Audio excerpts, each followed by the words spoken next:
ذرا ان کا نام بتا دیں. توجہ کریے گا یہ جملہ ہے. میں نے کہا نا اللہ ستار العیوب ہے, عیبوں کو چھپانے والا ہے. پروردگار ذرا ان کا نام بتا دے تاکہ اس بندے کو ہم دھکے دے کے اپنی امت سے, اپنے علاقے سے نکال دیں. اللہ کا آواز آیا, اے موسیٰ اگر کہ وہ میرا نافرمان بندہ ہے لیکن ہے تو میرا بندہ, ہے تو میرا بندہ, میں پوری تیری امت کے سامنے اس میرے نافرمان بندے کو میں شرمسار ہوتے ہوئے نہیں دیکھ سکتا.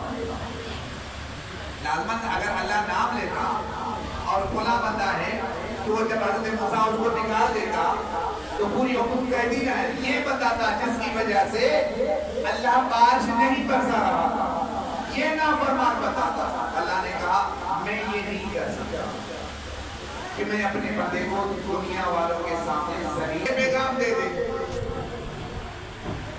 حضرت موسیٰ کلیم اللہ نیچے آئے کوہ طور سے, اپنی قوم سے خطاب کر رہے ہیں. سارا مجمع اکٹھے ہے, سارے مجمع کے درمیان کہہ رہے ہیں. اللہ فرما رہا ہے تیری قوم میں ایک نافرمان بندہ ہے جس کی 40 سال ہو گئے ہیں میری نافرمانی کرتا آ رہا ہے. جب تک وہ تیری امت میں موجود ہے میں اللہ رحمت کی بارش نہیں برساؤں گا. اے خدا کے نبی پھر اس کا نام بتا دے تاکہ ہم اس کو اپنی امت سے, قوم سے نکال دیں تاکہ اللہ کی رحمت جاری ہو. حضرت موسیٰ فرماتے ہیں جب اللہ نہیں بتا رہا تو میں موسیٰ کو کیا طاقت ہے کہ میں اس کا نام بتاؤں. اللہ نہیں بتا رہا تو مجھے کیا طاقت ہے کہ میں نبی. پھر ہمیں کیسے پتا چلے کہ وہ کون سا بندہ ہے؟ تو حضرت موسیٰ کہہ رہے ہیں اللہ نے کہا یہ پیغام اپنی امت کو دے دے, جو بھی بندہ ہوگا وہ سمجھ جائے گا. جب اور اللہ یہ نہیں کہہ رہا کہ میں اپنے بندے کو ذلیل و رسوا کرتے ہوئے نہیں دیکھ سکتا. جب اسی کے دل ہی دل میں خیال آیا پروردگار وہ نافرمانوں میں ہو, پروردگار نافرمانوں میں ہو, اور اتنی 40 سال میں نے تیری نافرمانی کی ہے پھر بھی دنیا والوں کے سامنے مجھے رسوا ہوتے ہوئے نہیں دیکھ سکتے تھے. بس اتنا کہنا تھا. اس بندے کے دل میں ایک عجیب دقت تاری ہوئی. اسی بندے نے اسی دن کا پروردگار میں توبہ کرنا, آج کے بعد تیری نافرمانی کبھی نہیں کروں گا. بس یہ ہے سے بارش شروع ہوئی, کوئی پتہ نکلا نہیں, کوئی بندہ نکلا نہیں. ساری امت وہاں اکٹھے تھی, کوئی بندہ گیا نہیں. بارش شروع ہو گئی. جیسے ہی بارش شروع ہو گئی اب موسیٰ کی امت پریشان ہو گئی. ایک کلیم اللہ نبی ہمیں بات سمجھ میں نہیں آئی. اللہ نے کہا تھا تیری قوم میں ایک بندہ نافرمان ہے جس کی وجہ سے میں بارش نہیں برسا رہا, جس کی وجہ سے تیرے فصل تباہ ہو رہے ہیں, جس کی وجہ سے مویشی تباہ ہو رہی ہے, جس کی وجہ سے جانور مر رہے ہیں, جس کی وجہ سے بیماریاں آ چکی ہیں, جس کی وجہ سے فصلیں تباہ ہو رہی ہیں.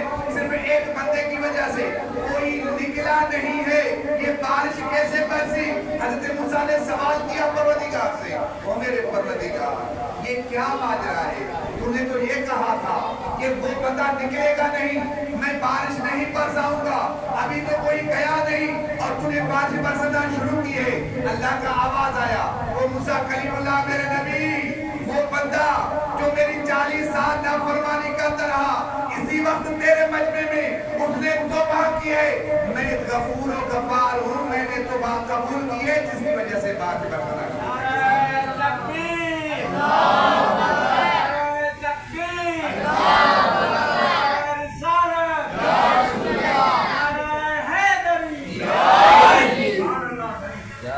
واقعہ کتنا لوگ میں نے ابتدا میں آتے جملے میں یہی کہے تھے, واقعہ ہم اس اللہ کے آگے سجدہ کرتے ہیں جو ستار العیوب بھی ہے, عیبوں کو چھپانے والا بھی ہے, جو غفار الذنوب بھی ہے, جو گناہوں کو معاف کرنے والا ہے, جو علام الغیوب بھی ہے, ہر چیز جانتا ہے پھر بھی معاف کر دیتا ہے. یہی تو اللہ ہے. یہی تو اللہ ہے. اسی اللہ کے آگے جھک کر جب ہم دل خلوص سے سجدہ کرتے ہیں فخر سے کہنا پڑتا ہے. کیوں نہ فخر کریں جب اللہ کے سامنے سجدے میں چلے جائیں, سجدے میں جا کر جب آپ کہتے ہیں نا سبحان ربی الاعلی و بحمدہ, خدا کی عزت کی قسم جو میں نے تعلیم کے جملے کہے ہیں, جب کوئی مومن اللہ کے سامنے سجدے میں جا کر کہتا ہے سبحان ربی الاعلی و بحمدہ, اللہ فرشتوں کو آسمان پر بلند ہو کر فرماتا ہے یا سکان السماواتی انظروا الی عبدی, اے میرے ملائکو, اے آسمان پہ رہنے والوں, ذرا میرے بندے کو تو دیکھ میرے سامنے کس طرح جھک کر میری کبیرائی کی تعریف کر رہا ہے کہ تو ہی پاک ہے, تو ہی اعلیٰ ہے, تیری ہی حمد ہے. جب ہم اسی نیت سے اللہ کے دربار میں آتے ہیں اللہ ہمیشہ معاف کرنے کا سلیقہ بتاتا ہے. سماعت پڑھیں محمد اللہم صلی علی محمد آل محمد. اگر ہم دیکھیں, اگر میں نے پچھلے جمعے کو کہا تھا, بتلایا تھا, اگر ہمارے گناہوں کے بارے میں کسی ہمارے رشتہ دار, کسی بھائی, والد, ماں, ہمارے گناہوں کے بارے میں ان سب رشتہ داروں کو پتہ چل جائے کہ ہم یہ گناہ کر رہے ہیں روزانہ, وہ ہمارے نزدیک بیٹھنے سے کترائیں گے. توجہ کریے گا اس ملے کو, وہ ہمارے سامنے ہمارے نزدیک بیٹھنے سے انکار کر دیں گے. اگر جو گناہ ہم کر رہے ہیں نا, ایک جھوٹ, میں جھوٹ تو تقریباً ہم اتنا جھوٹ بولتے ہیں کہ اگر ہم جھوٹ نہ بولیں خدا کی قسم ہمارا کھانا ہضم نہیں ہوتا. ایسے ہی ہے, کھانا ہضم نہیں ہوتا, جھوٹ اتنا بولتے ہیں. لیکن جھوٹ کا گناہ اور اس کی تاثیر کیا ہے حدیث میں ملتا ہے. اگر کسی انسان کو یہ پتا چل جائے ایک جھوٹ بولنے کا اثر کیا ہوتا ہے, جب کوئی مومن بندہ ایک مرتبہ جھوٹ بولتا ہے, ساتویں آسمان کے فرشتے, اگر یہ یہاں سے بات کرتا ہے, ساتویں آسمان کے فرشتے چلا چلا کر کہتے ہیں اس بندے کے منہ سے کتنی بدبو آ رہی ہے, کتنی سمیل آ رہی ہے. اگر وہی سمیل, گناہ والی سمیل ہمارے اپنے عزیز, چاہے ماں ہو, چاہے بہن ہو, چاہے بھائی ہو, چاہے کوئی بھی گہرے سے گہرا رشتہ ہو, اگر وہی نزدیک ہم جھوٹ بولتی ہو, اگر ان کو پتہ چل جائے وہ ہمارے ساتھ بیٹھنے سے انکار کریں گے. لیکن یہ تو دیکھ لے کتنا غفور غفار ہے اللہ, گناہ کرتے ہوئے بھی دیکھتا ہے, اور ان کے فرشتے بھی ہمارے کندھوں پہ سوار ہیں, وہ گناہ لکھتے ہیں, لکھ کے, اور پروردگار سے اگر کوئی گناہ کرتا ہے پروردگار سے سوال کرتا ہے پروردگار اس نے گناہ کیا لکھیں, پروردگار کہتا ہے نہیں لکھنا, ہو سکتا ہے یہ توبہ کر لے, میں اللہ توبہ قبول کرنے والا ہوں, ہو سکتا ہے توبہ کے اس توبہ کے عوض میں اللہ وہ گناہ معاف کرتا ہے. ثواب پڑھیں محمد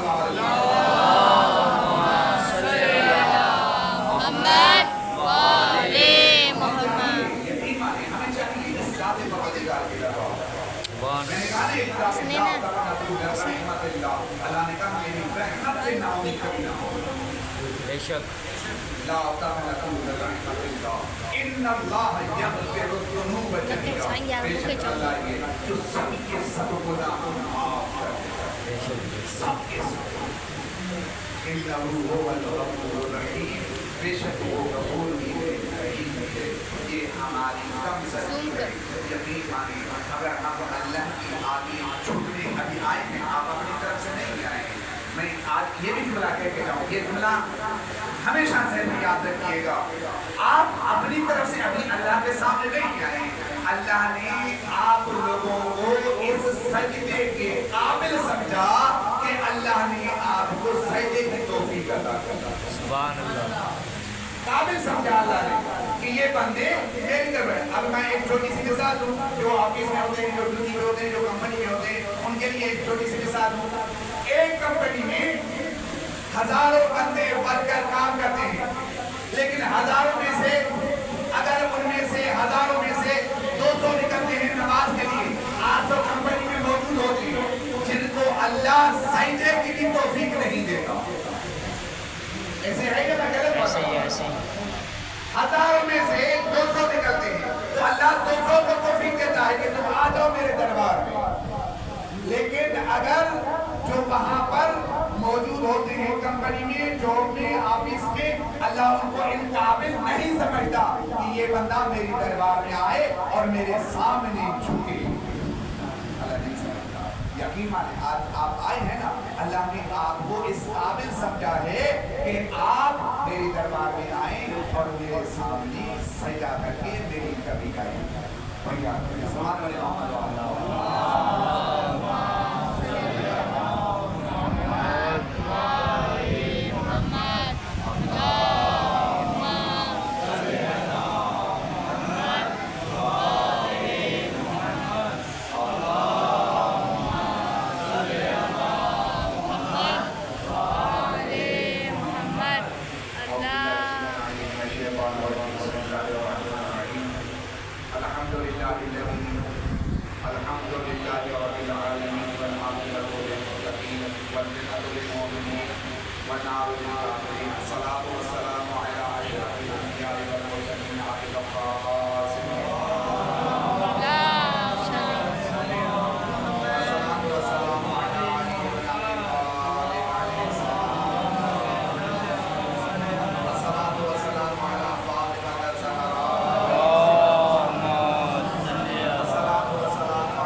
یہ بڑا غنیمت کا موقع ہے. اگر ہم چاہیں تو اللہ سے اس غنیمت کے موقع کا فائدہ اٹھا کر اپنی توبہیں نسوا کریں تاکہ ہمارے زندگی ایک بھی گناہ باقی نہ رہے.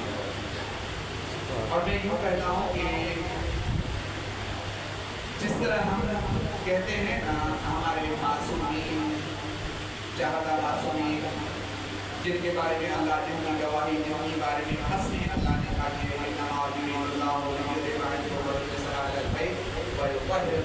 کہ ایسے پاک نہیں جیسے پاک رکھنے کا حق ہے ایسے پاک نہیں. حضرت گرامی میں اللہ یوں کہوں گا ہم کہتے ہیں علی بھی ہمارے فخر کرتے ہیں. یقین مانیں کہتے ہیں نا علی ہمارے، امام حسن ہمارے، امام حسین ہمارے، بیوی سیدہ ہماری، رسول خدا ہمارے، امام محمد باقر ہمارے، امام جعفر صادق ہمارے. یہ بھی ہمارے، یہ بھی ہمارے. میں تو ان بزرگوں کو یہ کہوں گا ماشاءاللہ ان جو بزرگان ہیں ان کو پتہ ہوگا اب پہلے کیا ہوتا تھا کچھ سال پہلے ہمارے آبا اور اجداد کیا کہتے تھے گاؤں میں دیہاتوں میں کیا کہتے تھے شام کی نماز عشاء کے بعد نماز عشاء پڑھ کے گھر میں آ جاتے تھے، اٹھتے اور نمازوں کو اپنے سینے پہ بٹھاتے تھے، سلاتے تھے اور ان کو کہانیاں سناتے تھے. ایسے ہے نا. تو میں یوں کہوں گا کہ آج بھی جن کی اولاد ہے جب آپ آفس سے ڈیوٹی سے گھر جایا کریں تو اپنے چھوٹے چھوٹے بچوں کو بلایا کریں، ان کو بھی کہانیاں سنایا کریں. ان کو کہانیاں ایسی سنائیں، یہ نہیں ہے کہ دنیاوی کہانی مت سنایا کریں. ان کو یہ ایسی کہانی بتایا کریں کہ ایک مدینہ تھا، مدینے میں محمد رہتا. توجہ کریے گا. بچوں کو سنائیں، چاہے بچی ہو چاہے بچے. ہم درس دیتے تھے پہلے آبا و اجداد ہمارے اپنی اولاد کو درس دیتے تھے. یقین مانیں آج ہمیں سب کچھ یاد ہے اس وجہ سے کہ بچپن میں ہمیں گدی کی طرف ملایا گیا تھا علی ولی اللہ. اپنی اولاد کو یہ پلا سکتے ہیں جب ہم نماز عشاء سے فارغ ہو کر، لیکن ٹائم کہاں؟ ہم آ جاتے ہیں آفس سے، ڈیوٹی سے گھر آ جاتے ہیں، پھر ماشاءاللہ حضرت موبائل آ جاتی ہے، ٹچ نکالا، بس واٹس ایپ یوز کیا، فیس بک یوز کیا، فیملی کو ٹائم نہیں ہے، اور بچیاں کونے میں وہ جو ہے نا موویز دیکھ رہی ہیں، ڈرامے دیکھ رہی ہیں۔ بچیاں پھر اسلام کہاں سے سیکھیں گی؟ بچیوں کو اسلام دینا ہے نا، تو آپ جس طرح گھر سے باہر ان بچوں کے لیے 8-8 گھنٹے 12-12 گھنٹے جاب کرتے ہیں، اتنا تسلیل برداشت کرتے ہیں، تو ان بچوں کی زندگی بچانے کے لیے، ان بچوں کو دیندار بنانے کے لیے، ان کی آخرت بھی سنوارنا آپ پر فرض ہو جاتا ہے۔ ان بچوں کو بلائیں، اپنے سینے پر بٹھائیں، گلے ملائیں، ان کو بوسہ دیں کر ان کو بتائیں کہ مدینہ تھا، مدینہ محمد رہا۔ اللہ نے اس محمد کو ایک بیٹی عطا کی۔ سبحان اللہ۔ یہ درس سنائے اپنے بچوں کو۔ ایک سیدہ فاطمہ زہرا سلام اللہ علیہا بلند تر صلوات۔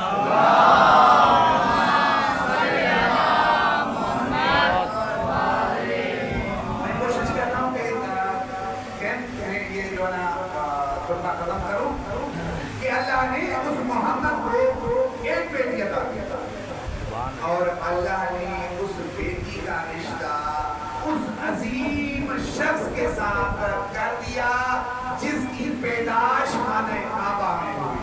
سبحان اللہ۔ توجہ کریے گا۔ اور اللہ نے اس فاطمہ کو 2 بیٹے عطا کیے، 2 بیٹے، ایک کا نام حسن تھا، دوسرے کا نام حسین تھا۔ اپنی اولاد کو سکھائیں، بتلائیں، تاکہ ان کو پتا تو چلے یہ حسن کون ہے، یہ حسین کون ہے، یہ زہرا کون ہے، یہ علی کون ہے، یہ محمد کون ہے۔ محمد اللہ کا نبی ہے، جب ہم بتائیں گے تو اولاد کو آئے گا۔ میں نے تو کافی جگہوں پر دیکھا ہے کہ اکثر چھوٹے تو بہت ہی بات ہے، یقین مانیں بڑوں کو بھی صحیح طریقے سے کلمہ نہیں کہا۔ بڑوں کو میں نے کئی مقامات بھی دیکھا، میں نے پہلے بھی بتلایا تھا آپ کو، تو اپنی اولاد کو بتلایا کرے۔ ایک محمد تھا، ایک مدینہ تھا، مدینہ میں محمد رہتا تھا، محمد کو اللہ نے ایک بیٹی عطا کی، اس کا نکاح علی سے ہوا، علی کو 2 بیٹے عطا کیے، ایک کا نام حسن تھا، دوسرے کا نام حسین تھا۔ دوسرے الفاظ میں کہوں کہ ایک جنازے پر 3 تھے، دوسرے کا جنازہ 3 پر۔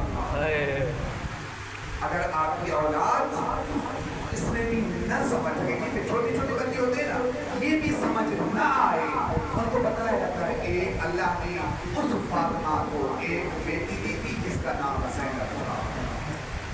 اللہ اکبر، دین آسان نہیں ملا ہے، یقین مانے اس دین کو بچانے کے لیے بڑی بڑی قربانیاں دینی پڑی ہیں۔ اس دین کو بچانے کے لیے شیعہ اس دور میں کہلوانا بہت آسان ہے، میں تو یوں کہوں کہ شیعہ بن کے دکھانا بڑی مشکل ہے۔ شیعہ کا تعارف میں نے پچھلے جمعے سے میں نے کروایا تھا۔ شیعہ کون ہے؟ شیعہ کون ہے؟ شیعہ کی پہلی فہرست میں پہلا نام جو آتا ہے وہ زہرا کا آتا ہے، دوسرا نام آتا ہے امام حسن مجتبیٰ کا آتا ہے، تیسرا نام آتا ہے امام حسین۔ ایسا کردار اپنے بچوں کو بتلا، اپنے بچوں کو بتلا۔ آپ کے بچے نہ حسین کو، کیونکہ وہ بڑے ہوتے ہیں نا، وہ امام حسین امام حسن، کیونکہ وہ بڑوں کی کہانیاں پسند نہیں کرتے، پھر ان کو چھوٹوں کا درس آتا۔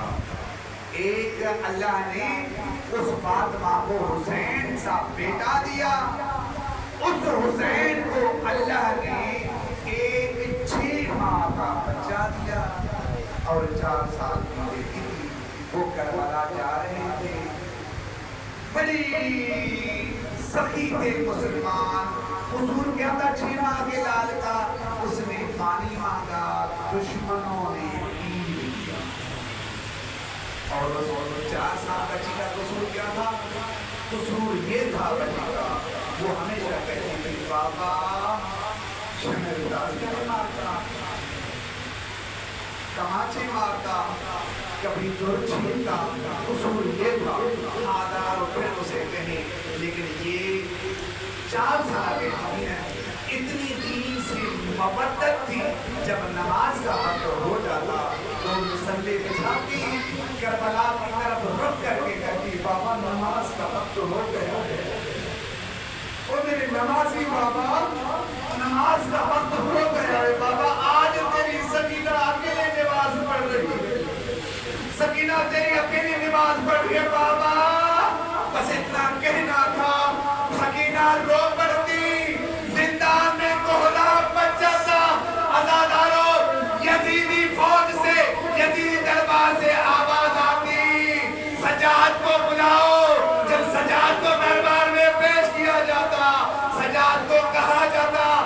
بچی کو روکے